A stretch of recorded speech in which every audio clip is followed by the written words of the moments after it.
Bonsoir à tous. Je suis Sandrine Massé, directeur scientifique de la chaire IoT de l'ACP. Je suis très heureuse de vous accueillir ce soir pour cet événement que je vais tout de suite introduire. Alors, beaucoup d'entre vous connaissent certainement déjà la chaire qui existe depuis 2016, qui, dans sa première version, avait organisé un certain nombre d'événements dont ont été extraits des livres blancs. Nous avons écrit des cas, des articles. Bref, vous vous souvenez peut-être, mais notre mission est de mieux comprendre l'IoT sous sa forme managériale. En revanche, bien sûr, l'aspect technologique n'est pas notre terrain. Alors, dans sa première version de la chaire, c'est-à-dire dans ses 4 premières années, de fin 2016 à fin de l'année dernière, nous avions abordé la création de la valeur grâce à l'IoT sous ses différentes dimensions. Dans sa seconde édition, qui débute donc aujourd'hui avec ce premier événement d'un cycle de webinaires, la chaire a souhaité se concentrer plus particulièrement sur les nouveaux business models de l'IoT, leur viabilité, leur pérennité, les leviers de réussite et puis au contraire, bien sûr, nous éclairer sur les obstacles qu'il peut y avoir à la pérennité, à la viabilité du business model de l'IoT. Donc, c'est la raison pour laquelle nous avons créé un Safari IoT à la découverte des nouveaux business models de l'IoT, où nous allons, grâce à des mises en perspective, des témoignages, des partages d'expériences d'entreprises leaders en matière de création de valeur grâce à l'IoT, nous allons donc ensemble parcourir les facteurs clés de la transition vers de nouveaux business models. Alors aujourd'hui, la première étape de notre Safari IoT nous permettra de rencontrer Cathy Robin, directeur général d'Axon France, et qui nous mènera donc à la découverte de nouvelles solutions connectées développées par Axon dans les services de l'ordre public et qui nous expliquera les facteurs clés de succès de cette réussite. Une chaire est un lieu de rencontre des étudiants, des professionnels, des académiques, et donc a pour mission de produire et de diffuser du savoir. Ainsi, nous vous proposons l'organisation suivante. Après un cadrage théorique sur les business models, nous écouterons donc le témoignage de Cathy Robin. N'hésitez pas à utiliser le chat pour déposer vos questions au fur et à mesure de la présentation. Violette Bouvray, professeure affiliée à l'ESCP et associée à la chaire depuis ses débuts, animera la séance de questions et de réponses qui suivra le témoignage de Cathy Robin. C'est la raison pour laquelle vos questions sont importantes dans le chat. Commençons alors tout de suite avec le cadrage conceptuel. Alors tout d'abord, je voudrais vous rappeler les spécificités de l'IoT. Nous sommes à l'intersection de 3 sphères, la sphère de l'objet, la sphère de la connectivité et la sphère de la data. En effet, l'objet est muni de capteurs, permet de remonter des datas qui vont être contextuelles, en temps réel, ce qui fournit donc de nombreuses informations sur l'utilisation de l'objet à un moment donné dans un contexte donné. Grâce à l'analyse de l'information, des données, de nouvelles fonctionnalités beaucoup plus servicielles peuvent compléter et augmenter l'objet. Alors, ça signifie quoi? Ça signifie tout de suite que les business models de l'IoT sont à l'intersection de business models qui sont propres à un objet, des business models qui sont propres à des services et des business models digitaux. Donc, c'est une combinaison finalement de 3 types de business models. Alors, une combinaison avec le cumul d'avantages, mais aussi le cumul éventuellement des fois d'inconvénients. D'où la difficulté. La difficulté à trouver les business models de l'IoT et d'où la raison de notre Safari IoT à la découverte de ces nouveaux business models. Alors, nous avons retenu pour cette première session le business model Canva d'Alexander Osterwalder, que vous connaissez peut-être les uns et les autres, que j'essaye de présenter dans mon slide. Le voici. Ce business model Canva, un outil visuel, a tout l'intérêt, c'est de présenter les 4 caractéristiques d'un business model. Alors, vous avez bien entendu différents modèles qui peuvent exister. Celui-ci est présenté sous forme de 9 blocs qui peuvent être activés, c'est pas obligatoire, mais qui peuvent être activés pour initier les business models de l'IoT. Alors, en quelques mots, je vais vous le rappeler, vous le représenter. Insister sur, bien entendu, ce qui est au milieu ici, vous le voyez, de ce business model Canva, la proposition de valeur. Donc, au milieu, la proposition de valeur, la raison forte qui pousse les clients à choisir une offre. Oui, il faut rappeler qu'un client n'achète pas un produit, car celui-ci est connecté, muni de capteurs. Pour son aspect technologique, ce n'est pas suffisant. Un client va acheter un objet connecté, une solution IoT, parce que derrière, elle va lui apporter une offre valorisante, une solution. C'est un objet physique qui va être complété de réelles fonctionnalités à valeur ajoutée. Ça peut être de la performance, de la facilité, du temps réel. du service, de la personnalisation, du partage. C'est en cela que souvent qu'on parle de modèle de servicisation ou un service pour l'IoT, où un service est proposé de façon complémentaire, ce qu'on appelle aussi les business models add-on. Alors n'oublions pas que cette proposition de valeur peut se faire dans un champ compétitif complètement nouveau et qu'une entreprise peut ici aller chercher de la valeur dans une activité qu'elle n'a pas exercée pour le moment. C'est le pilotage de la stratégie. À droite de ce business model Canva, nous trouvons tout ce que l'on va appeler donc la désirabilité. Donc un business model s'adresse à un segment de clientèle. Les nouveaux business models de l'IoT vont aussi s'appuyer sur les deux blocs liés au client, que sont, comme vous le voyez ici, la relation client et le canal de vente communication. Alors oui, c'est vrai que dans le cadre de l'IoT, l'objet étant muni de connectivité, il est possible de revisiter la relation avec l'utilisateur. Une relation qui peut être beaucoup plus simple, beaucoup plus automatisée, voire quasiment transparente pour l'utilisateur. C'est par exemple le cas lorsque c'est du machine-machine. Au contraire, la relation peut être beaucoup plus riche, beaucoup plus renforcée. Et les business models de l'IoT peuvent ici emprunter à ce qu'on appelle les business models de customisation de masse, de vente croisée, de fidélité. Ce sont aussi des business models de commercialisation, de monétisation des données. C'est aussi les business models de réintermédiation avec la possibilité d'un canal direct, de modèles de vente en direct ou de B2B2C, et d'écosystèmes avec les business models qu'on appelle le lock-in ou les modèles de cadenas. Bien sûr, la portabilité des données est toujours possible. Maintenant, lorsque le client commence à entrer dans un écosystème d'un industriel de l'IoT, c'est toujours un peu plus compliqué pour lui d'en sortir. C'est les modèles du cadenas, du lock-in. À gauche, nous avons la faisabilité, c'est-à-dire les ressources, les activités, les capacités internes de l'entreprise. Bien sûr, en ajoutant de la connectivité aux objets, des datas doivent être collectées, analysées. C'est tout un nouveau prisme pour les fabricants qui doivent acquérir de nouvelles compétences dans le digital, dans le traitement des données, dans les analytics. C'est ça qui va vraiment permettre de pivoter. L'IoT est un moteur de la transformation digitale des entreprises. C'est aussi des capacités externes qu'il va falloir développer. Et les partenariats, oui, du fait de tout cet écosystème avec de multiples acteurs, dont c'est le propre de l'IoT, de la connectivité, donc connectivité entre plusieurs acteurs. Donc la capacité externe à développer des partenariats est un critère clé de succès. C'est ce que nous retrouvons ici, à gauche de ce business model Canva, dans la faisabilité. Et puis, dernier point, donc quatrième partie d'un business model, c'est la viabilité, ce qu'on appelle aussi parfois l'équation du profit. L'équation du profit, oui, structure de coûts. Donc, il y a de l'automatisation, de la simplification, donc peut-être de la réduction de coûts, mais il y a peut-être d'autres coûts qui vont apparaître. Et puis, de l'autre côté, nous avons des revenus, du chiffre d'affaires. Combien, comment les clients vont payer. Donc, c'est la possibilité de nouveaux modèles de tarification induits par les business models de l'IoT, dont on parle régulièrement. Le pay-per-use, c'est de la location d'objets plutôt que de l'acquisition et de la possession d'objets, qui est possible dorénavant grâce à la connexion et au digital sur l'objet. C'est des systèmes d'abonnement, de freemium, de tarification à la performance. Bref, se pose aussi la question ici, dans la viabilité, du passage à l'échelle. Alors, vous l'aurez compris, pourquoi avoir choisi ce modèle ? Parce que nous avons le sentiment, grâce à ces blocs, cela va nous permettre de structurer l'analyse des business models de ces entreprises qui ont développé des nouvelles solutions d'IoT. Ça va nous permettre d'identifier les leviers de réussite ou au contraire les faiblesses.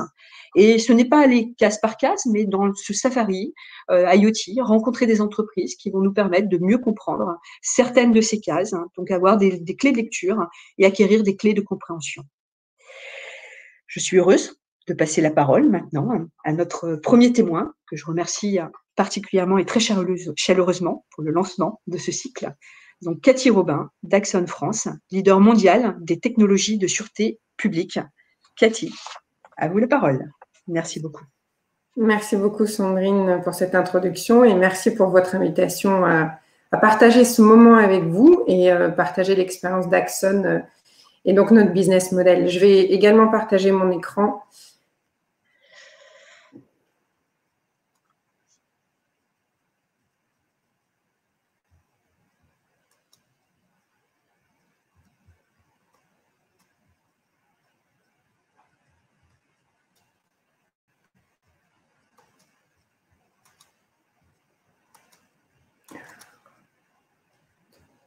J'ai un petit souci. Si on peut aider. Voilà, là, ça va aller. Ça ne fonctionnait plus. On voyait. Eh ben, c'est parfait. Voilà, ça y est, on a tout à Ça y l'écran. est. C'est Vous parfait. voyez bien la présentation? Impeccable. Merci. Donc, je vais vous parler d'Axon. Donc, Axon, c'est une société américaine fondée par Rick Smith, qui est toujours le patron actuel, donc en 99. C'est au départ, en fait, la genèse de la société. Rick a eu un traumatisme personnel puisqu'il a perdu des amis à lui qui se sont fait tuer par balle. Et il s'est dit, mais qu'est-ce qu'on peut faire aux États-Unis pour qu'il y ait moins de morts par balle? Et avec son frère et son père, ils ont créé en fait la société Taser en se rapprochant de quelqu'un de la NASA qui avait conçu un outil qui se rapprochait du Taser, mais qui n'était pas un outil potentiellement industrialisable. Et c'est là qu'est née la société. Donc vraiment, ce qui est important pour Rick, finalement, c'est la mission de la société. C'est une grande vision, c'est quelqu'un d'extrêmement visionnaire, je dirais, et qui a toujours une longueur d'avance. Donc, on a 3 piliers très importants chez Axon, c'est protéger la vie, protéger aussi la vérité en capturant en fait des images et maintenant, et plus récemment, accélérer la justice en facilitant en fait le partage des données. Donc, c'est matérialisé sur 3 grands axes et donc 2 grandes familles de produits. Au départ, donc la famille des tasers, les pistolets à impulsion électrique, avec une mission claire pour Rick qui prendra le temps qu'il faut, c'est qu'un jour, la balle devienne obsolète. Et comment ça doit se traduire, en fait, c'est que son souhait le plus cher, c'est qu'il y ait la possibilité d'utiliser des outils qui permettent dans un premier temps d'éviter en fait le recours à la force, puisque le taser est avant tout un outil qui permet de ne pas tirer et de résoudre beaucoup de conflits sans usage de la force. En France, c'est plus de 85% des usages qui sont sans tir. Et quand il y a usage, c'est effectivement des blessures qui évitent des blessures graves qui pourraient être causées par des armes beaucoup plus dangereuses comme les armes à feu, par exemple. Et puis, il y a une grande famille qui est la famille des vidéos chez nous, donc la famille des caméras, dont les caméras piétons, sous le nom Axon. Et d'ailleurs, pour information, la société a changé de nom en 2017 pour s'appeler Axon, alors qu'avant, on s'appelait Taser International, pour mettre l'emphase justement sur la partie vidéo qui prend de plus en plus de place au niveau mondial et les caméras se développent fortement et de manière croissante un petit peu partout dans le monde. Donc, les caméras, c'est important, notamment pour la transparence entre les forces de l'ordre et le public, rétablir de la confiance et aussi, encore une fois, on va dire réduire les conflits grâce à la dissuasion d'une caméra piéton portée par un agent. Et enfin, tout ceci est connecté en fait avec nos logiciels, notamment Axon Evidence, qui est le logiciel qu'on a déployé dans la majeure partie des pays anglo-saxons où on est leader maintenant au niveau mondial et qui commence à être déployé en Europe et qui permet de partager les preuves de manière numérique sécurisée entre les forces de l'ordre, mais aussi avec la justice, et ce qui permet de faciliter aussi le travail police-justice. Donc, il y a vraiment 3 piliers. Donc, au départ, les tasers, puis sont venus en fait les différents capteurs vidéo, dont les caméras piétons, et tout ce qui lie tout ça est la partie logicielle que je vais développer par la suite. Parce que finalement, le cœur de la machine, maintenant, c'est vraiment la partie logicielle qu'on va développer de plus en plus. Donc là, vous l'avez sous forme de chronologique. Donc, au départ, comme je le disais, une société qui développe et qui industrialise les PIE Taser, les pistolets à impulsion électrique Taser. Et puis, fin 2009, donc début 2010, est venue en fait la partie caméra piéton. Et ça, c'est une vision de Rick Smith qui, au-delà des tasers, voulait vraiment plus de transparence entre police et le public, et avait conscience qu'il y avait un manque de ce côté-là, notamment aux États-Unis. Et avec les caméras piétons, a été développé le logiciel Axon Evidence. Et il y a un lien en fait entre les caméras piétons et les PIE Taser, puisque en fait, quand vous mettez en route un taser, les caméras Axon se déclenchent automatiquement. De la même manière, on a développé un capteur qui fait que quand on sort une arme de poing, une arme létale de son étui, les caméras Axon vont filmer automatiquement. Tout ça pour plus de transparence et aussi plus de protection des agents. Et toutes les informations recueillies par les caméras sont ensuite transmises au logiciel Axon Evidence en post-traitement. Donc ça, c'était les années 2010 à 2020, en post-traitement pour gérer, analyser, partager ces différentes données captées par les caméras piétons. On a aussi également développé des caméras dites embarquées dans les véhicules, ça c'était en 2017.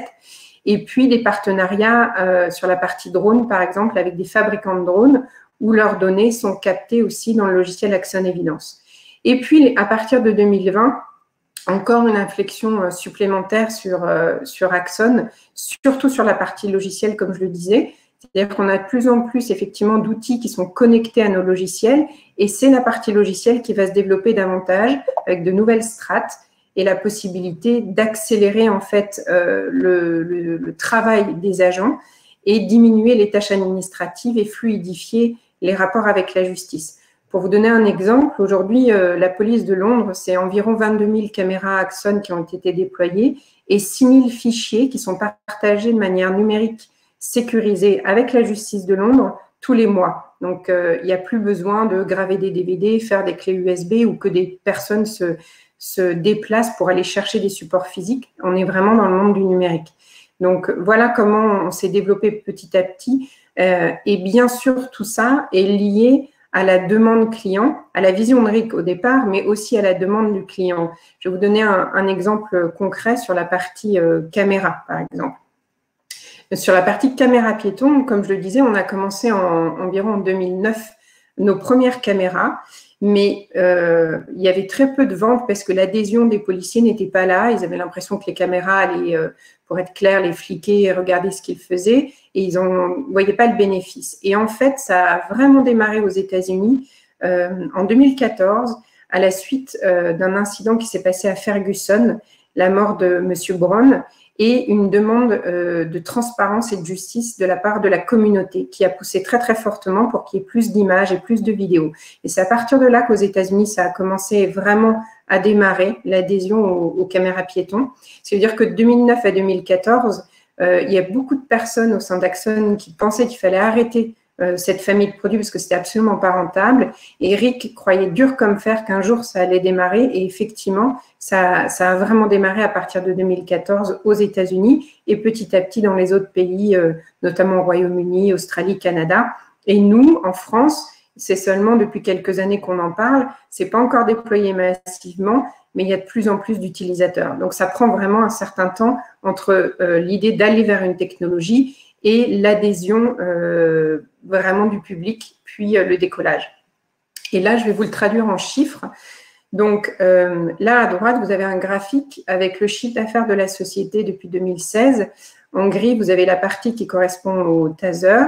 En jaune clair sont les caméras et en jaune foncé, c'est la partie logicielle. Et vous voyez en fait que même en 2016, en fait, la partie caméra et logiciel, ça restait quand même assez petit dans le chiffre d'affaires total. Et on a vu, nous, une vraie croissance et une profitabilité à partir de 2018. Donc, ce qui veut dire qu'entre 2009 et 2018, il y a eu beaucoup d'investissements tant sur la plateforme produit que sur la plateforme logicielle, mais avec une inflexion qui s'est faite sur ces dernières années. Et vous voyez qu'en 2020, 46% du chiffre d'affaires qui a été réalisé par la société est sur la partie Axon, c'est-à-dire les caméras et la partie cloud qui prend de plus en plus de poids. Bien que les tasers restent en fait évidemment quelque chose de prédominant chez nous, puisque c'est la genèse et qu'on est leader mondial incontesté sur cette famille de produits, mais néanmoins, la partie caméra et logiciel prend de plus en plus d'ampleur et va continuer à croître fortement dans les années à venir au niveau mondial. Donc là, à gauche, vous avez quelques données, notamment sur la partie marge et EBITDA. Donc, le logiciel et le taser, effectivement, sont des marges confortables, mais sur la partie caméra, comme on investit en permanence, c'est une marge qui est plus faible et une volonté d'Axon de vraiment réinvestir beaucoup en R&D. On a un peu moins d'un tiers de nos salariés quand même qui sont des ingénieurs et qui travaillent en R&D, donc en recherche et développement. Et on a un investissement de notre chiffre net qui est d'un peu moins de 20% dans le développement, ce qui est très, très fort pour une société comme la nôtre et qui montre bien la volonté de continuer à développer de nouvelles fonctionnalités logicielles, mais aussi de nouveaux produits, notamment sur la partie caméra. Je vais vous donner un exemple concret. En fait, aujourd'hui, en France, Axon, on travaille avec beaucoup de police municipale, mais aussi avec la SNCF, la RATP, des groupes de transport comme Keolis et Transdev. On travaille aussi avec des pompiers sur la partie caméra. On travaille avec la pénitentiaire. Donc, il y a beaucoup d'acteurs qui utilisent des caméras piétons. Et aujourd'hui, la police municipale, par exemple, de Bordeaux, ou même la SUGE, la police de la SNCF, donc la police ferroviaire, utilisent notre logiciel et partagent sur réquisition de la police nationale leurs preuves vidéo dans le cadre d'affaires. Donc, c'est déjà des choses qui existent. C'est plus récent en France que dans d'autres pays, comme je le disais, comme aux États-Unis, en Australie, mais c'est en train petit à petit de s'installer avec des nouvelles technologies qui sont utilisées par des acteurs comme, je le disais ici, la police municipale de Bordeaux, mais il y en a plein d'autres en France. Donc, les leviers de croissance sont à la fois d'autres utilisateurs, comme je les ai nommés avant, les pompiers qui sont des nouveaux utilisateurs et qui ont besoin des caméras pour avoir la possibilité d'avoir des preuves de ce qui se passe, mais aussi toujours dans une volonté de calmer certaines situations qui malheureusement dégénèrent. Mais donc, c'est à la fois des nouveaux clients, mais aussi une extension et une volonté chez Axon de toujours développer nos gammes de produits. Donc, sur la partie Taser, qui à la base est un produit, nous développons aussi, par exemple, tout récemment, et ça va être annoncé au mois de mai, une nouvelle phase au PIE, c'est au niveau de l'entraînement et de la formation. On va vraiment s'orienter sur tout ce qui est réalité virtuelle, avec beaucoup en fait de différents scénarios, et notamment ce qu'on souhaite faire, c'est développer tout ce qui va être empathie entre le policier et le public. Donc, ce n'est pas uniquement l'utilisation d'un PIE, mais c'est comment réagir face à un autiste, face à un schizophrène, face à quelqu'un de suicidaire. Donc, on est vraiment très impliqué aussi sur tout ce qui va être relation entre forces de l'ordre et public, et comment faire en sorte que les relations s'apaisent et que nos policiers à travers le monde soient formés avec des outils efficaces. Donc, oui, bien sûr, il y a la partie produit, mais ça va bien plus loin que la partie produit. Sur la partie caméra, donc on a développé des caméras piétons, des caméras embarquées, des applications mobiles, des capteurs qui permettent de mettre en route automatiquement les vidéos des caméras, et donc une compatibilité avec les drones. Et l'idée, c'est vraiment de la transparence, de la connectivité entre nos différents outils, puisque par exemple, vous pouvez mettre en route un capteur dans un véhicule, vous ouvrez une porte, ou alors vous mettez en route votre gyrophare, et toutes les caméras, aussi bien du véhicule que les caméras piétons, vont déclencher l'enregistrement. Donc, tout ça, c'est pour toujours plus de fiabilité, plus de connectivité, et rendre service à l'agent de police, parce que s'il utilise une arme de poing ou un PIE, il va être concentré en fait sur sa mission, et il ne va pas forcément penser à allumer sa caméra, et c'est à ce moment-là qu'il a besoin de preuves vidéo et audio.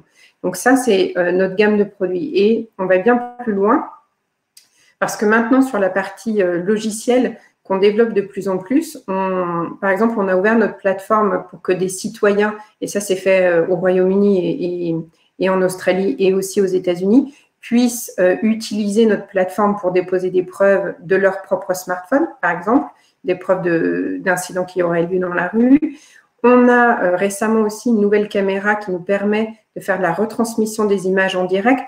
Donc là, on passe dans une autre sphère de l'IoT, puisqu'avant, on était sur de la captation de données, de l'enregistrement, puis une fois que je rentre au bureau, je transfère vers le logiciel et c'est du post-traitement. Alors que là, on va être en direct. Ça veut dire que grâce aux caméras piétons ou aux drones, vous allez pouvoir visualiser directement ce qui se passe sur le terrain. Donc, si un agent est en difficulté, appelle la centrale et demande du renfort, l'opérateur vidéo va pouvoir directement, en cliquant sur la caméra de l'agent qui est en train de filmer, voir son flux vidéo. Donc là, on passe vraiment dans une autre sphère avec quelque chose de beaucoup plus interactif, et la possibilité aussi de coordonner ce qui se passe au niveau de l'agent sur le terrain et d'envoyer les renforts.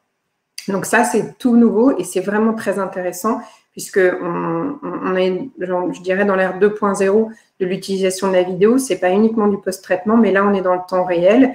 Et on a une vidéo qu'on partagera à la fin qui montre en fait la coordination possible avec les caméras piétons, les caméras embarquées, les drones, tout ça supervisé aussi par la centrale, mais pourquoi pas via le smartphone des agents sur le terrain, ce qui permet une bien meilleure coordination des agents.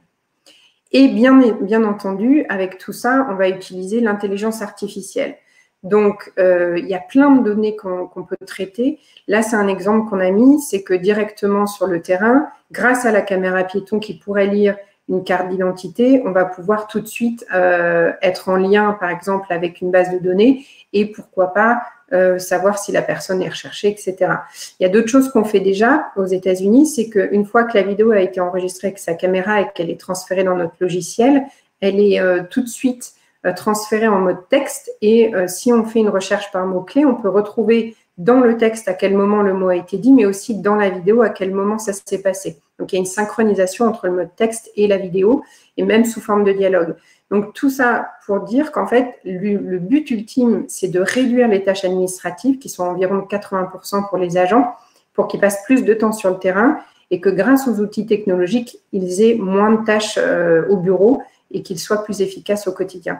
Donc là, je vous ai juste donné quelques exemples, mais il y a plein d'autres exemples de choses qu'on va pouvoir faire avec l'intelligence artificielle pour gagner du temps et traiter de la donnée beaucoup plus rapidement.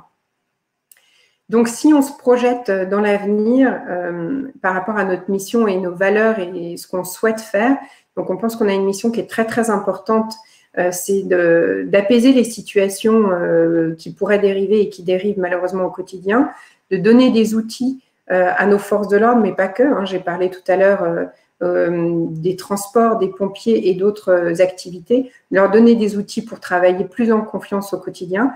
Et notre souhait à terme, c'est que la balle devienne obsolète grâce à des outils encore bien plus performants que ce qu'on peut réaliser aujourd'hui au niveau des tasers, de diminuer drastiquement les tâches administratives et le papier de manière générale.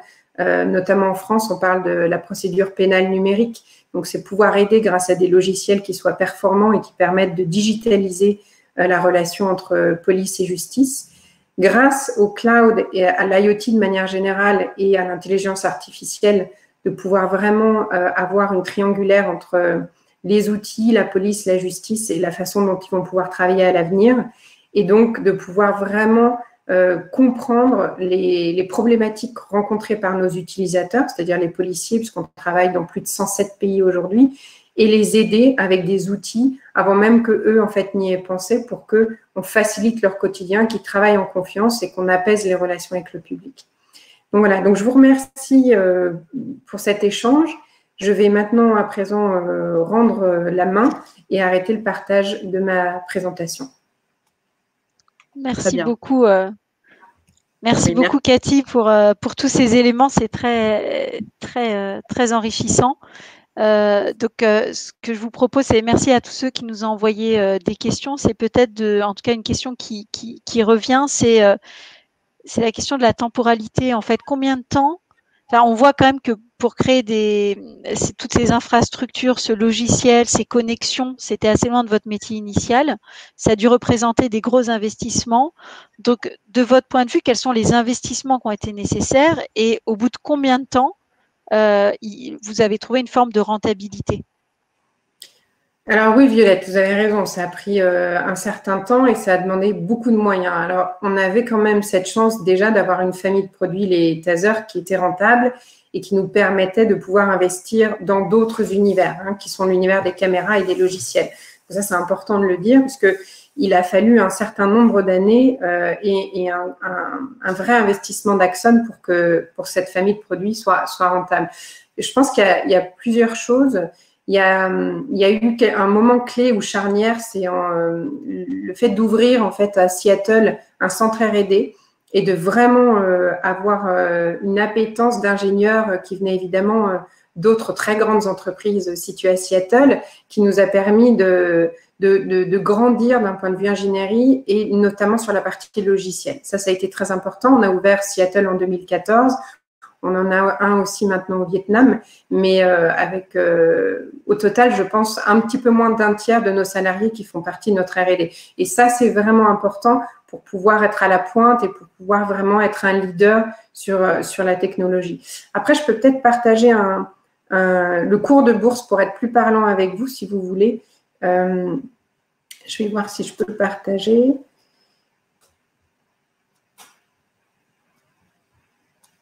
Est-ce que vous voyez mon écran là?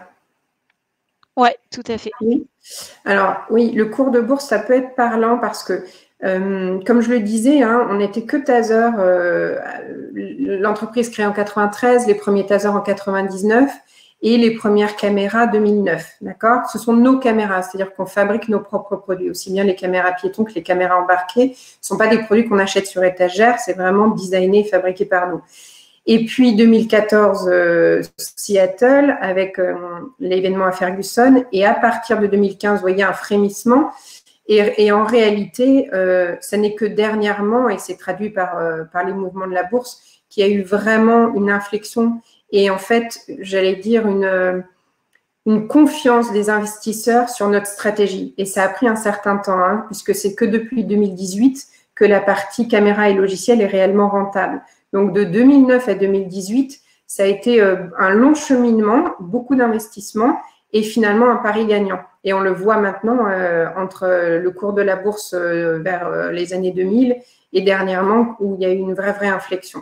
Donc, voilà, c'est juste pour vous donner quelques chiffres sur la croissance qui a été en réalité faite que depuis quelques années, 2017-2018. Et alors peut-être en rebond à ce que vous dites, c'est ce graphique qui est très parlant. Dans beaucoup d'entreprises, en fait, sur ces projets IoT, on exige un horizon de rentabilité à 3-5 ans. Là, vous parlez de 9 ans. Comment est-ce que ça a été possible? Comment en interne ça a été perçu? Parce que beaucoup d'entreprises auraient pu abandonner au bout de 3, 4, 5 ans, puisque on parle quand même de budgets qui sont considérables. Est-ce que vous partagez avec nous comment vous expliquez que ça a été possible en fait? Je pense qu'avant tout, c'est grâce à notre leader. Ça veut dire que c'est Rick Smith qui croyait en son projet. C'est quelqu'un qui est extrêmement visionnaire. Hein. C'est lui qui pense que la balle deviendra obsolète. Il y a beaucoup de gens, évidemment, qui sont dans le doute par rapport à ce qu'il avance. Mais c'est quelqu'un qui est visionnaire et qui a toujours un coup d'avance, en fait. Et il a cru à son projet en se disant que à un moment, il y aurait besoin de plus de transparence. Il en était convaincu, en parlant aussi avec certains policiers. L'adhésion a été longue, mais il avait raison, puisqu'aujourd'hui, on a 85% des grandes polices américaines qui sont équipées en caméras piétons de chez nous. Il y a des tonnes de vidéos sur Internet et on est leader aussi bien sur la partie taser que caméra. Et je pense qu'on n'aurait pas pu être leader si on n'avait pas été sur le marché depuis aussi longtemps. C'est-à-dire qu'au-delà des produits, il y a la relation qu'on a avec nos clients. C'est une relation de confiance. Nos produits sont d'excellentes factures et d'excellente qualité. Et donc, c'est tout un système. Et je vais vous donner un autre exemple qui sera encore peut-être plus parlant. Les caméras embarquées, donc dans les véhicules, on a investi dessus et eu nos premiers produits en 2017. On a été leader aux États-Unis en 3 ans. On n'existait pas sur ce marché. Pourquoi? Parce qu'en fait, les polices avaient déjà nos caméras piétons et nos logiciels, étaient satisfaits de ce qu'ils utilisaient. Et comme c'est le même logiciel pour les caméras embarquées, eh bien, en fait, ils se sont dit, plutôt que d'aller acheter d'autres solutions, d'autres logiciels avec peut-être des performances différentes, eh bien, autant utiliser un logiciel qu'on connaît déjà, avec un fournisseur qu'on connaît déjà. Et de ce fait, on est passé leader en très peu de temps sur la partie caméra embarquée. Et là, c'est très parlant, parce que ça veut dire que oui, on a mis du temps sur la partie caméra piéton, mais les clients nous font confiance. C'est des partenaires, c'est au-delà des clients, vu l'écrasante majorité qu'on a de partenaires au niveau, notamment des États-Unis, et ce qui nous permet de lancer d'autres familles de produits et d'autres services. Et les services, en général, quand on les lance, on n'est pas rentable, clairement. Quand on lance un nouveau service, il faut le temps qu'il soit adopté, qu'il soit reconnu, qu'on ait la reconnaissance de nos clients. Et petit à petit, par la bouche à oreille, etc., là, vous arrivez en fait à valoriser vos services et donc à les vendre à un certain niveau de prix. Mais au départ, en fait, il faut être humble et reconnaître qu'il faut déjà avoir des clients partenaires qui sont finalement vos meilleurs avocats. Justement, aujourd'hui, ces services qui reposent sur l'IoT, ça représente quasiment la moitié de vos revenus.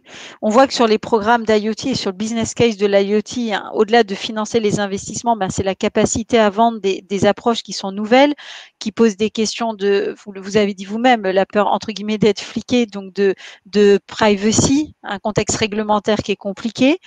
Comment ça s'est passé? Comment vous avez fait pour rencontrer votre marché, pour réussir à commercialiser ces offres quelque part finalement assez rapidement avec toutes les contraintes qui peuvent être liées à des programmes de cette nature?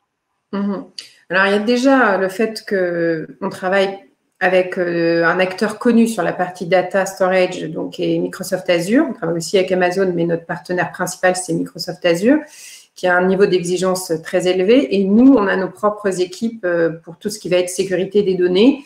Et c'est une exigence très, très forte. On a été certifié par beaucoup de labels. Et on est aussi en règle avec la législation de chaque pays. C'est-à-dire que nous, en Europe, on va suivre le RGPD, etc.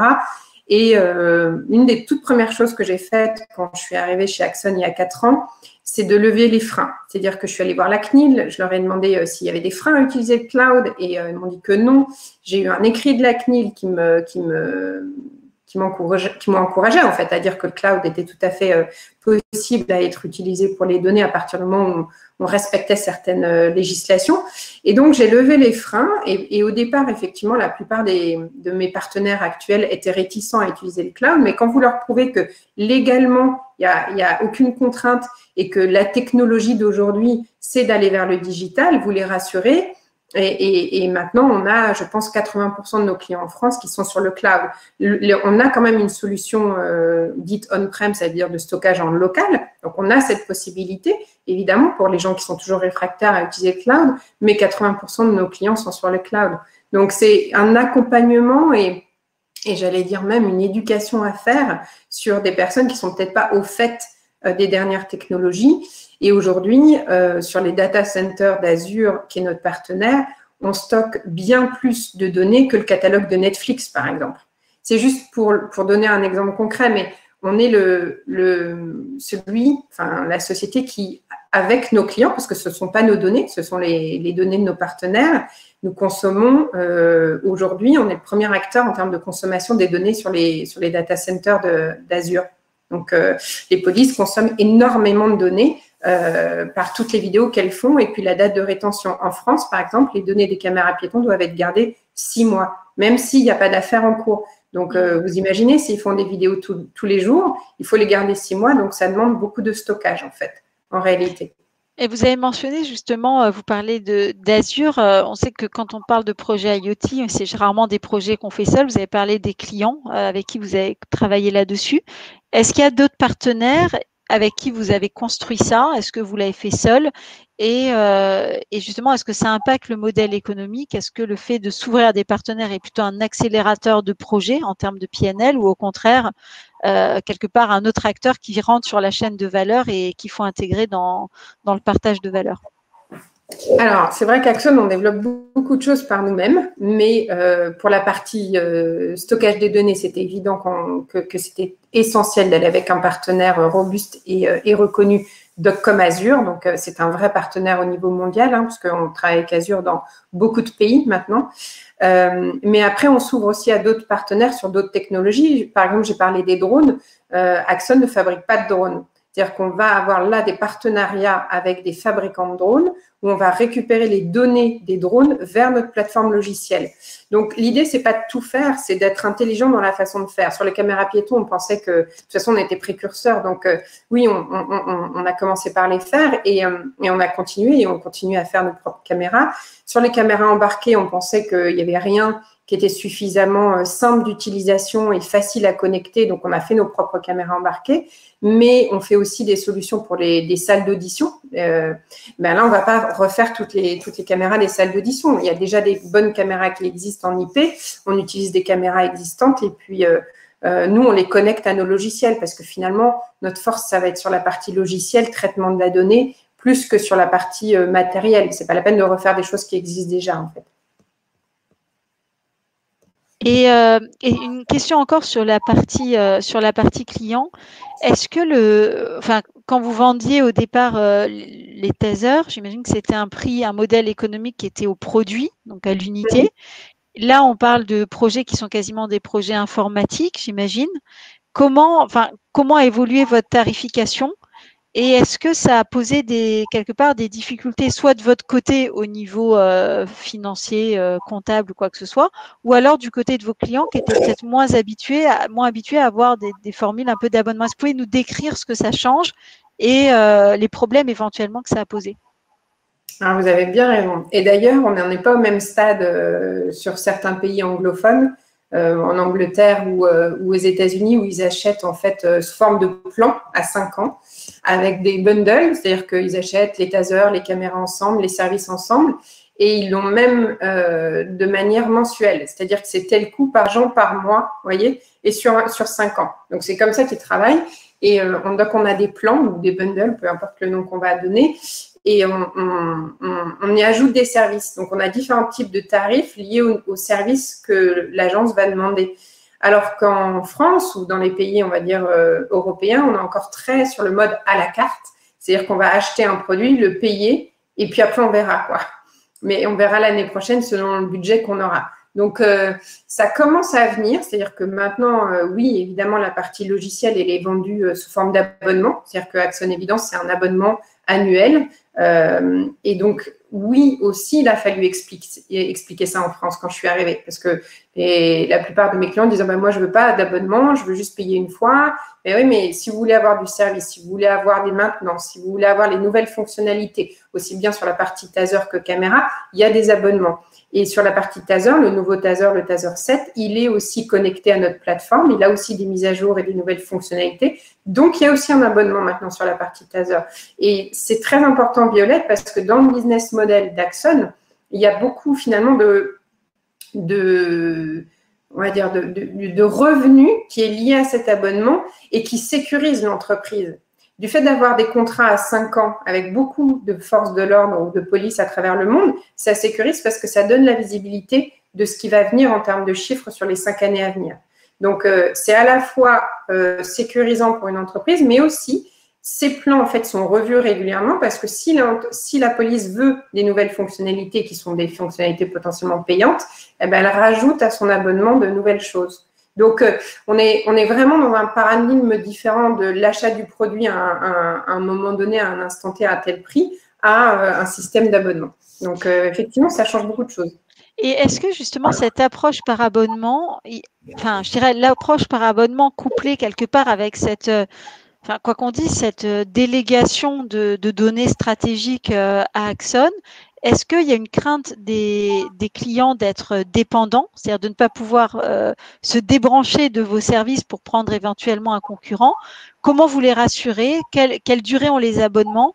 Comment vous garantissez quelque part cette indépendance alors que vous collectez des informations qui sont si stratégiques pour eux? Oui, alors c'est un bon point aussi. Dans mon slide qui parlait des matrices économiques, à un moment, il y avait un chiffre de 120%, parce que je n'ai pas tout détaillé. Et 120%, en fait, c'était ça signifiait en fait qu'on avait plus de clients et pas de taux de churn. Ça veut dire qu'on n'a aucun client qui résilie avec nous. Et ça, c'est vraiment quelque chose qui est très, très important parce que ça signifie qu'on a des clients qui sont satisfaits et qui se réengagent. Et donc, oui, ils peuvent avoir des contrats. Moi, j'ai des contrats en France de 1, 3, 4. Ça dépend. Hein, avec mes clients, ça peut varier le nombre d'années. Mais on n'a personne qui part. C'est-à-dire qu'à chaque fois, ils renouvellent leur abonnement, ils rachètent plus de matériel. Et c'est la même chose dans tous nos pays. C'est-à-dire qu'il y a un tel niveau de satisfaction que les gens se réengagent avec nous. Et donc, au départ, comme je le disais tout à l'heure, il y a un travail quand vous n'existez pas. Moi, il y a 4 ans, quand je suis arrivée chez Axon, j'avais tout à créer. C'est-à-dire qu'on n'existait pas en France. Oui, on existait sur la partie taser, mais on n'existait pas sur la partie caméra. Et j'ai dû créer, en fait, Axon en France. Et bien, au départ, il faut rassurer, il faut expliquer. Et puis, petit à petit, en fait, comme vous avez de plus en plus de clients, le bouche à oreille se fait et votre réputation vous précède. Et quand vous arrivez à ce stade, c'est vraiment la bascule, puisque quand votre réputation vous précède, c'est plus vous qui êtes finalement le commercial, c'est vos clients. Et alors là, vraiment, les gens viennent à vous et la partie de confiance, elle est déjà là. Vous voyez, il n'y a plus à expliquer pourquoi il faut s'abonner 1, 2, 3, 5 ans. Et donc, c'est là où, en fait, les choses changent pour nous. Et encore une fois, c'est parce qu'on enrichit notre offre. C'est-à-dire qu'on n'est pas statique. Et donc, à chaque fois, on va apporter des nouvelles fonctionnalités et sans doute souvent en avance de nos concurrents. Est-ce que, peut-être, en tout cas de mon côté, deux dernières questions. Le premier, c'est sur cette notion d'évolution, de ne pas être statique. Est-ce que vous diriez qu'il y a des coûts inattendus qui sont apparus? Parce que quand on lance un programme d'IoT, on doit définir une forme de tarification. Puis il y a peut-être des coûts de cachet, des coûts de connexion, des coûts de maintenance, des évolutions. Est-ce qu'en fait, vous vous êtes rendu compte que sur une même offre, il y a dû quelque part faire évoluer cette tarification, où il y a peut-être des choses que vous n'aviez pas perçues? Et la deuxième question, c'est que vous parlez beaucoup de confiance, finalement, c'est un nouveau produit. Est-ce que vous avez dû faire évoluer aussi vos méthodes commerciales, les ressources que vous mettez en contact des clients? Est-ce que c'est des nouvelles équipes, des nouveaux services clients, des nouvelles compétences qui sont requises pour aussi trouver son marché? Alors oui, je commence par la deuxième question. Oui, il a fallu aussi, nous, en interne, évoluer avec des nouveaux services, de l'accompagnement de clients, notamment sur la partie data, etc. Donc, on a même créé des nouveaux postes chez nous qui n'existaient pas avant. Donc, oui, on évolue avec nos produits, avec le marché et avec le temps. Ça, c'est certain. Et après, quand vous parlez des coûts cachés, il n'y en a pas pour nos clients. Donc, ce qui est bien, c'est quand ils s'engagent avec nous, ils s'engagent et ils savent ce qu'ils vont payer. Il n'y a rien qui est caché. Il n'y a pas de coût de maintenance derrière, ou il n'y a pas de coût qu'ils découvrent au fur et à mesure. Après, il y a des options. Par exemple, la nouvelle caméra Axon Body 3, elle a l'abonnement à Axon Evidence comme la précédente caméra, c'est le même coût. Par contre, si vous voulez la retransmission des images en direct, qui est une option payante, ben, c'est une option à payer puisqu'il y a un forfait 4G à payer en plus. Mais ça, c'est transparent pour le client. C'est-à-dire que soit il veut la caméra sans cette option, soit il veut cette option et il sait ce à quoi s'attendre d'un forfait annuel. Vous voyez? Et on est vraiment en transparence sur parce que le pire, ce serait ça. Ce serait que vous vendiez quelque chose à un client et puis qu'après, vous lui disiez, bah non, mais en fait, la facture s'alourdit parce qu'il manque ça, il manque ça. Donc, nous, on est vraiment dans la transparence, d'où la confiance aussi. Mais la confiance, elle s'établit par la relation commerciale, par la qualité et la fiabilité de vos produits, par le suivi que vous avez avec vos clients et c'est un tout, en fait. Donc, et des coûts cachés, nous, en interne, ben, on peut en avoir quand vous avez des problèmes sur des produits. Il y en a toujours, en fait, mais ça fait partie de l'équation économique d'une entreprise. Et il y a aussi des produits qu'on a faits, notamment sur la partie taser, qui n'ont pas fonctionné, qui n'ont pas rencontré leur public. Donc là, on est à notre 7e génération, mais ce n'est pas les 7 tasers qui ont été conçus qui ont tous été commercialisés avec succès. Loin de là, je pense qu'on a eu en réalité 4 grands succès. Vous voyez, sur les 7, on a 3 produits qui ont été réalisés, donc qui ont coûté de l'argent, qui ont été produits, qui ont été certifiés pour être commercialisés et qui n'ont jamais rencontré de succès. Donc, ça fait partie des étapes d'une entreprise de parfois faire des paris qui ne sont pas forcément les bons. Donc, et pour autant, on continue à développer. Et il faut être à l'écoute de nos clients aussi, en fait. Et de reconnaître aussi nos faiblesses. C'est-à-dire que là, moi, je l'ai très bien vu sur le dernier taser qu'on a lancé et qui a été adopté par la police et la gendarmerie française, qui va être déployé cette année. Il m'a fallu 2 ans, en fait, pour les convaincre avec beaucoup de tests, beaucoup d'expérimentations. Et finalement, ils ont décidé de partir sur cette plateforme. Eh bien, c'est une plateforme, un nouveau produit qui résout beaucoup de problèmes sur la version précédente qu'ils utilisaient. Et donc, c'est grâce à des gaps technologiques aussi que vous allez les rassurer. Et donc, c'est être humble sur, oui, c'est un produit qu'ils avaient, mais qui datait de nombreuses années. Et donc, montrer aussi qu'on peut progresser et améliorer les produits. Donc, la réponse est oui aux deux, en fait. Il peut y avoir des coûts cachés ou des produits qui ne fonctionnent pas et on doit s'adapter à notre offre de produits, mais aussi à la demande client. D'accord, merci. Merci beaucoup pour ces réponses. Peut-être pour conclure, en tout cas, sur ces questions, je voulais partager, du coup, peut-être au vu de toutes vos réponses et de votre présentation, 2 idées et peut-être avoir savoir si vous partagez peut-être cette synthèse, même s'il y a beaucoup de choses à dire. Le premier, c'est par rapport au cadrage que proposait Sandrine au début de l'intervention sur le business Canva. Je vois à quel point votre exemple montre à quel point ce cadrage est dynamique. C'est-à-dire que on dirait que ça part quelque part d'un premier temps du client, de besoins marchés qui n'étaient pas couverts et qui ont été perçus grâce à l'intimité que vous avez avec le client. Du coup, en conséquence, il y a des ressources qui sont mises à disposition avec des recherches de partenaires. Puis ensuite, ça va nourrir une proposition de valeur qui est extrêmement complémentaire quelque part à celle que vous avez pour enfin arriver à un résultat où quasiment la moitié de vos revenus dépendent aujourd'hui, sont liés à des programmes type IoT. Donc, je dirais qu'il y a cette première idée de quelque chose de dynamique et de temporel. La deuxième chose, moi, qui me frappe beaucoup dans ce qui s'est passé pour Axon, c'est l'importance de l'indépendance et de la vision. Parce qu'effectivement, vous parlez de 9 ans, vous parlez également de produits dans lesquels, pour certains, c'est un échec, mais du fait que ça ne remet pas en cause. Je pense que c'est un enseignement qui est très important parce qu'un business model, c'est toujours une projection dans le futur, mais voilà, c'est aussi un pari. Et on voit quand même que la résistance que vous avez eue face à ce cours de bourse qui décolle pas et des investissements, c'est quand même un enseignement qui est assez important. Et je dirais la troisième idée, c'est comment vous avez réussi à intégrer dans vos modèles le financier l'IoT, non pas comme une révolution, comme un annule et remplace ce qui existe, mais comme une transition intégrant le passé, mais construisant sur l'existant. Donc voilà, c'était 3 idées que je voulais peut-être partager avec vous et sur lesquelles, Cathy ou Sandrine, voilà, est-ce que ça vous semble fidèle et est-ce que vous avez peut-être des choses à ajouter avant de conclure cette session?